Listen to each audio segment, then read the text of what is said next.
دوستان من، همین اینترنتی که ما و شما داریم این هم یک دفتر اعمال.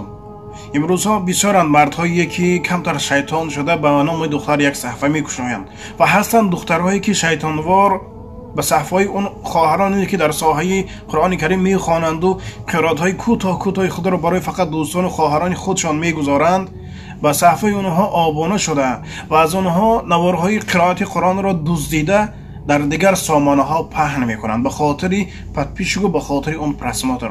قسم به ذات پاک الله که شما به حق اون خواهر خیانت کردید و روز محشر ان شاء الله الرحمن اون خواهر از شما حق خود را طلب میکند. پس با حرمت الله از این کاری پلید خودتان و دوستان خودتان نگه دارید. این نوار به همون دوستانتان رسانید تا که کمی باشن فکر کنید. این دین پاکی که ما و شما پیروی داریم حظ شوخی را نمی پرستد. پس با حرمت الله از غضب الله سبحانه و تعالی